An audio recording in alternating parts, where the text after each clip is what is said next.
Welcome back to the Mega Floating Shelf Challenge 2026. Last year, I did the Micro Floating Shelf Challenge and completed my first layout. But I also built this 16-foot long floating shelf in my garage to play around with some bigger temporary layouts. And in December, I had the urge to expand on the garage shelf. And then in January, I continued that expansion, and the Mega Floating Shelf Challenge 2026 was born.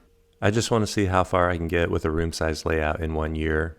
I started by building these turnaround extensions so that I can get my trains turned around. Then I started working on proof of concept tests for things that I wasn't too sure about, like auto reversing loops, getting better at DCC decoder install and testing DCC on room-size layouts, and then finally testing out some helix designs so that I could potentially go double-decker. By the end of January, I'd worked through all my technical issues and I was left just trying to decide what my actual goals are. I think I really want my garage to feel more like a lounge or a clubhouse than a storage unit, but I still need to be able to store all my patio cushions and fit my car in. So I decided to spend February building cabinets and shelves. I've never attempted to do any woodworking with curved surfaces. This seemed like the perfect opportunity to give it a shot. I thought I would make the cabinet top one of the turnaround extensions and just play with that curved form. And then I can either plop my reversing loop or my helix down on that cabinet top. The curved forms ended up being kind of tedious to build. I've never really worked with masonite before. And there's also just a lot of framing that needs to be built. And I'm kind of just making it all up as I go. I have no blueprint or plans to work from. And I don't have the ability to work with 4x8 sheets of plywood or masonite, so I have to buy the small sheets from Home Depot and stitch them together, which I'm not crazy about.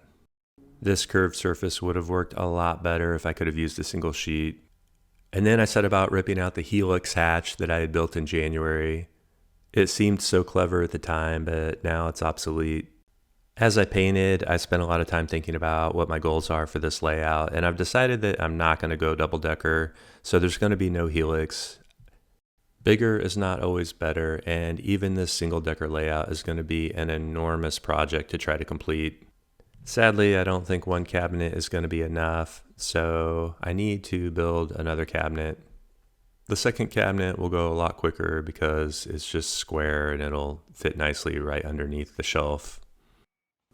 I decided to go with magnetized hatches instead of hinges. Way easier to install. And then one thing I've been wanting to do for a long time is turn my workbenches into cabinets, so I'm using the same treatment. I think the ultimate goal with all this is just to get all the clutter out of sight when I'm running trains. And then lastly, I decided to add a couple shelves. I needed some shelves.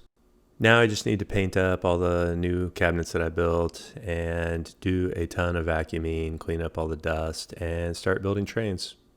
I've been painting up all the new stuff and introspecting on how this project is really more than just about trains. I think it's also about turning inhospitable places into fun places. Almost any neglected space can become a sandbox or a blank canvas for creative expression. All right, the garage refactor is complete. I still need to add that extension back for the loop around on that end of the layout. I might add hatches to those shelves later. I'm just kind of tired of building stuff. I grossly underestimated how big this cabinet making project would get, and there's more I want to do, but I think I want to get back to trains now. I still have a small pile of stuff in this corner of the garage that I need to deal with. But I'm finally back up and running. So this layout is going to have two distinct lines. I think I'm going to go with a bullet train line, dedicated double track. It's going to be elevated, and then there's going to be a freight line that'll snake in and out below and or above the bullet train line, which will serve multiple industries. And I don't think there's going to be a station for the bullet train.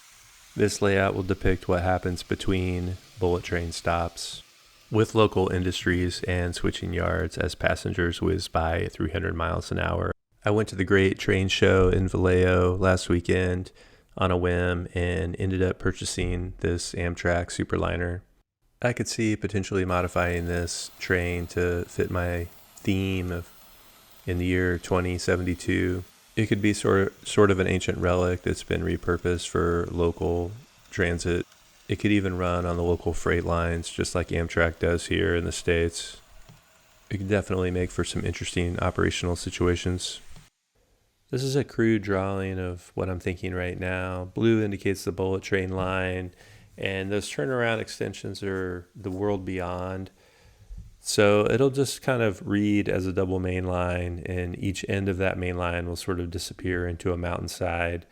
And then red indicates the freight train line, single main line, point to point with auto reversing loops, also disappears into the world beyond.